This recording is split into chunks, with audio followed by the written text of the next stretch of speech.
kasabwat, maniniwala ka ba kung ang halagang 100 mo ay gagawin nating 2,000 o higit pa? Halika, pag-usapan natin to. Katulad nitong ating patulang ito. Ito ay mga bunga ng ating patula mula sa isang sachet. At ito na po sila. Marami na pong bunga araw-araw. Araw-araw po tayong may harvest sa patulang mga ito. Ayan po, kung inyo pong makikita ay marami na naman pong ma-harvest ngayong umaga. Kahapon ay madami rin po tayong na-harvest. Galing po yan sa isang sachet na atin pong itinanim. Ang halaga ng isang sachet nung binili ko yon ay 70 pesos. At ang ilan ay namatay, ang ilan ay nasipa-sipa ng manok katulad nito. Tingnan po ninyo. Dahil mayroon tayong mga manok na alaga at mayroon ding mga kapitbahay na manok ay kanilang pinagsisipa. Ganun pa man ay mayroon at mayroong mabubuhay. At yung mga nabuhay na ito ay namumunga na araw-araw. At ang tansya ko ay around 50. Pwedeng lumampas ng 50 kilos ang kanilang maibubunga. Yung nabuhay na ito dahil araw-araw po. Ang tansya ko ay higit 2 linggo na po tayong nagpipitas ng patula araw-araw. At yan na nga po, ngayong araw na ito, ayan po yung mga pwede nating i-harvest.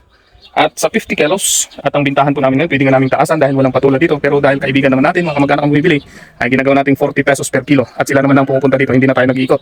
Sila na ang namimitas minsan.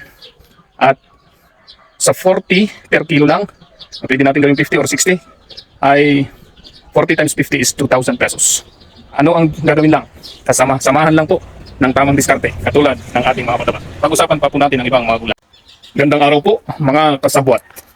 Ngayong oras na ito ay pag-uusapan po natin ang gagawin mo sa 100 pesos mo. Para sa akin, ito ay ating gagawing buto. Pwedeng bumili ka ng buto ng papaya. Ang aking binili na halagang 70 pesos na papaya ay 20 pirasong buto. At may 7 po akong natira. Yung iba ay hindi tumubo, yung iba ay binigay ko, yung iba ay binigay kong buto, yung iba na may ganito na kalalaki ang ating ibinigay. At yung 7 na iyon, mula February, nung tayo nagpunla, 2 linggo bago siya tumubo. At after 1 month, ay ganito na kalaki. And then, February 20 ito, ngayong April 30. Higit 1 buwan na po ito ngayon.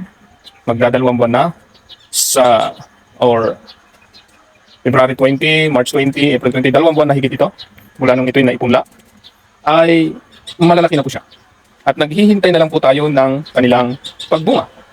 At nakikita ko po yung 70 pesos na puhunan natin. Dagdagan mo na ng ibang expenses. Sabihin mo nang dahil sa pagdidilig natin, dahil gumagamit tayo ng dikuryente na patubig, ay yun po ang ating gastos niyan, 100 pesos. Pero tingnan nyo, itong 7 papayang ito, na dwarf papaya na binili natin sa online, ay sa isang puno pa lang, out of 7 na ito, ay sigurado lampas na sa 70 pesos ang kanyang ibibigay.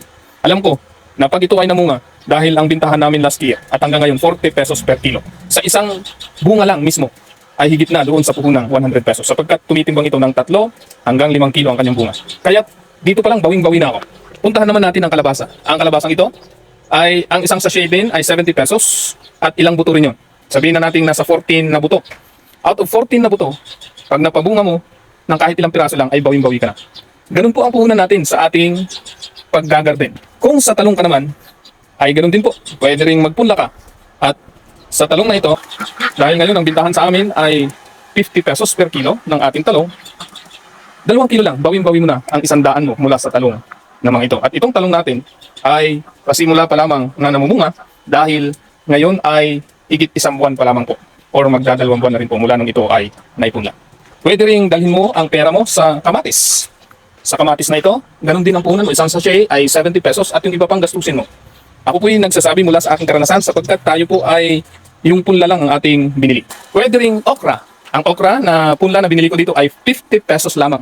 Pero marami na po ito. Ilang batches na po. Ilang batch na po ang ating pong naitanim na sabihin na natin T20 na puno. At kitang-kita naman po ngayon, araw-araw po tayong may inaani at tayo yung nag-uulam araw-araw at nagbibinta pa po tayo. Galing sa 50 pesos lamang na buto. Yung iba sabihin na nating expenses ay yung pagdidilig na. At yun lang naman ang ating expense dito. At nag-abuno lang tayo ng konti nung una. Pero nung naintindihan ko ang tamang pagkakaroon ng matabang lupa, ay hindi na nga po ako nag-aabuno. Hindi na ako bumili. Mula doon sa 2 kiling binili ko nung una na ginamit natin sa pechay at iba pa, mga pipino. Itong okra na abunuhan din ng konti. Pero yung mga sunod na batch ay hindi na po tayo nag-abuno. At ito nga po, ang mga sunod nating batch, wala na po itong mga abuno. Pwede ring ampalaya. Ang ampalaya, isang sachet ay 75 pesos. Pero tingnan po naman ninyo, mula nung ito'y itinanim. Ang alam ko nito, ang pagkatanda ko dito ay isang buwan na rin po ito or 3 weeks mula ng ating itinanim. Yeah, 3 weeks. Pero dahil mataba ang lupa, maraming tain ng kambing, ipa, ay hindi tayo nag-aabono pero bawing-bawi yung ating 100 puhunan kasama na yung ibang expenses sa butong ating binili. Pwede ring sitaw. Itong sitaw natin ay yung 2 batch po ito dahil yung una nating tanim ay hindi tumubo. Pero ito po isang sachet lamang po. At yung isang sachet ay naglalaman ng higit 100 buto. At ito na nga po yung ating sitaw ngayon. Tumutubo na po sila. At ang sitaw base sa ating karanasan ay marami pong mamunga. At ang ating bintahan dito, peso isang bunga. At yung dami nito na inyong nakikita ngayon ay kayang magbigay ng hindi bababa sa 500 na bunga. At baka haabutin pa ng 1,000 o higit pang bunga. Pero base sa ating karanasan, kasi yung isang puno ay napakaraming maibubunga sapagkat halos araw-araw ay mayroon tayong nahaharvest. Kaya ano pang hinihintay mo? Ini-encourage kita ngayon. Yung halagang 100 mo ay pwede mong gawing 1,000 o higit pa kapag namili ka ng iyong itatanim. Pwede rin sa online, iba't ibang buto. Sapagkat mayroon tayong mabibili sa online, 10 piso, isang sachet. Yung 100 mo ay pwede nang sabihin natin 5 sachet na yun kasama na ang shipping fee. Kapag mayroon kasi tayong mabibili, mga 7 lang, isang sachet. Plus yung shipping fee, aabutin yan ng 100 pesos na 5 sachet. 5 iba't ibang gulay na pwede mong pagsamasamahin. Halimbawa, sitaw, okra, talong, kamatis, o di kaya ay papaya. At yun ang itanim mo sa bukuran mo. Sigurado yung 100 pesos mo, maghihintay ka lang ng ilang panahon. Ito po ang ating ginagawa sa ating pong garden para makatipid po tayo. Hindi na po tayo nag-aabono. Ibinababad po natin ang mga nabubulok na mga balat ng saging at iba pang mga gulay. At yung pinagbabaran po niyan, yan po ang ating idinidilig. At sigurado, masustansya po yan at yan ay mataba sa ating mga halaman. Pagkabulok naman na po ng maigi yung ating mga balat ng saging at iba pa, ay atin pong nilalagay sa may tabi ng puno ng mga gulay natin at mga prutas katulad nito, papaya, at ating tinatabunan ng mga tahi ng kambing, ipa, mga sunog na ipa. Kaya may nakaredy po tayong sunog na ipa lagi. At ito ang ating minimix kasi ito po'y pampabuhagan ng lupa. Bukod doon ay pantanggal din ng mga mikrobyo o kung ano na hindi karapat-dapat sa ating mga tanim. Okay, parang estudyante kita. Ha? Parang estudyante ko to ah. Oh, habang tayo naggagarden ay mayroon tayong bisitang mga kaibigan natin. Naging estudyante ba kita? Hindi. Anong ka po dyan sa ano? Ano ang pangalan mo na? Carlito po. Ay, si Carlito. Ayan, si Carlito nga pala ito. Ito talaga kayo pa si... Oo. Ay, sos. Wait po ako, sir. Kaya nga. Ilan ang anak mo? 5 na po eh. 5 na. Oo. Ikaw pa lang kasama ni Binanyo. Sige, at ako yung magagardin pa. Sige lang. Kapila ka dyan. May saging. Ayan. Ayan. Dahil tayo'y kumuha ng ating gunting, ay nakita nga natin yung atin pong katutubong mangyan na ating naging estudyante dati, naging konduktor din ng mga bus. Ay nagpaalam muna tayo. Sila ay ating pinakape. Nagpaalam tayo at atin nga pong ipapakita ang ating ginagawa. Katulad yan, may mga basura po yan. At pagka bumaba itong lupa dahil mga kumpos ang ilalim po niya, nakatulad din yan, ay tinatabunan natin ng tayo ng kambing. Kaya ganyan po lahat yung ating mga halaman dito. Kaya mapapansin nyo, may mga basura yan, pero yan po lahat ay nakakatulong sa ating gulay. Ito po, tingnan po ninyo. Yan. Mga tayo po ng kambing yan, nasa ibabaw niyan. At dito po tayo nagkukumpost. Yan, dito po natin nilalagay yung mga basura na ating kinukumpost muna. Yan. Ito kanina ay pinutol ko na kulitis. Yan galing dyan dahil sa tabi ng okra ay para mas mababa. Tara po sa likod at atin pong ipapakita ang atin pong ginagawa. Tayo po ay nagpupruning ng ating mga alaga dito sa likod at atin pong pinapatabahan din. Tinatanggalan natin ng mga dahon, yung mga sanga na hindi karapat-dapat para lumaki lalo ang puno nito, pati na rin yung main na sanga nito o yung tangkay. At pagkatapos nating mapruning, ay nilalagyan po natin ng pataba na tahi ng kambing nga po, yung puno nila, para wala ng damo at nagiging lalo pa silang mataba. Hindi na po tayo gumagamit ng komersyal na abono dahil yun ay hindi malusog sa katawan ng taong kakain nito, ay magastos pa dahil kamahal na ng abono ngayon. Pero dahil tayo ay ginagawa natin ng paraan na makakatipid tayo, yung ating puhunan ay minimal lang po, kaunti lamang po. Ang talagang binibili lang natin ay yung buto. How much more kapag makahingi na tayo ng buto galing sa Department of Agriculture. Ngayong patagulan daw ay magbibigay na sila. So halos wala na tayong puhunan. Ang kailangan na lang natin, sipag, diskarte, tiyaga at determinasyon kahit anong mangyari. Tingnan po ninyo.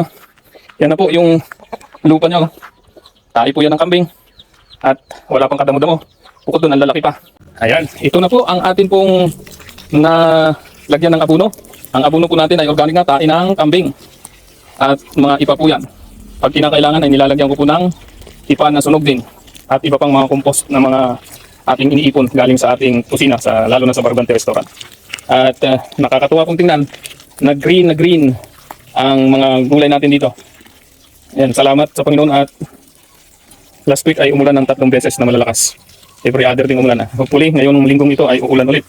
Sapagkat kailangan natin ng madiligan ang ating mga halaman. Iba pa rin yung epekto ng ulan. Bagaman tayo ay nagdidilig araw-araw, iba pa rin yung epekto ng ulan. At nang naulanan nga ang ating mga gulay ay lalong gumanda. Pero ang alam ko nito, bukod sa ulan, ay mataba ang ating lupang ginagamit. Mula sa ganitong lupa, mga batuhan, sapagkat ito ay dating bakanti lang, ay ginawa natin ganito. Naghanap po tayo ng matataba. Bakit kailangan mong mag-subscribe sa channel Moto? Ang channel Moto ay nagsishare ng mga video tungkol sa pakikipagsapalaran sa buhay. Kaya channel Moto dahil ito ay para sa iyo upang makarelate ka na hindi ka nag-iisa kapag may problema ka. Dahil may mapapanood ka dito ng mga video na nagpapakita na may problema ang bawat tao. Pero pwede natin gawin itong stepping stone para magtagumpay. Kaya't may inspire tayo upang makamit natin ang tunay na kaligayahan. Ang channel Moto ay may tawagang kasabwat sapagkat ang nais natin ay gawing positibo ang mga inakala nating mga negatibo, katulad ng salitang kasabwat. Pangkaraniwang ginagamit sa negatibong sabwatan. Pero hinihikayat ko po kayo na tayo ay magsabwatan upang patuloy na umunlad ang ating buhay. Gawin nating positibo ang lahat ng mga bagay na nangyayari sa ating buhay. Ang channel Moto ay nag-upload at mag-upload pa ng mga inspirational video tungkol sa iba't ibang karanasan na ating pinagdaanan at pagdadaanan pa. Tayo po ay punong-puno ng karanasan na pwede nating i-share upang maka-inspire. Ang channel Moto ay one-man channel. Ako po si Noriel Felipe ang nagpapatakbo nito. Bagaman maliit na channel na ito, pero ipinapangako ko sa iyo, ang maliit na inakala mong hindi mahalaga, ito po ay napakahalaga upang ikaw ay ma-inspire na katulad ko. Ipinanganak ako na mahirap pero nagsikap. Nag-aral sa iba't ibang paaralan katulad ng University of the Philippines or UP at sa Adventist University of the Philippines AUP upang lalo nating mapaunlad ang ating kaalaman. Nag-seminar din po tayo sa iba't ibang lugar katulad ng mga karanasan natin sa Department of Education at tayo rin ay nag-seminar sa iba't ibang bansa. Nagturo sa Department of Education at nagturo rin sa Macau, China.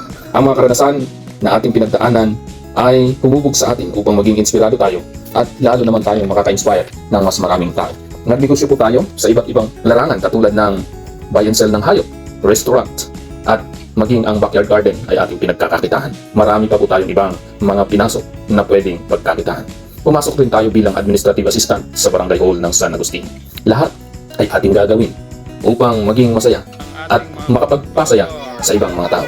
Nais ko pong i-share sa inyo ang mahalagang pangyayari na pwede tayong makarelate. Kaya't kasabwat, ano pa ang hinihintay mo? Please subscribe. Sikapin nating magkipagsabwatan sa iba't ibang subscriber at viewer ng channel Moto upang lahat tayo ay sabay-sabay na umasenso.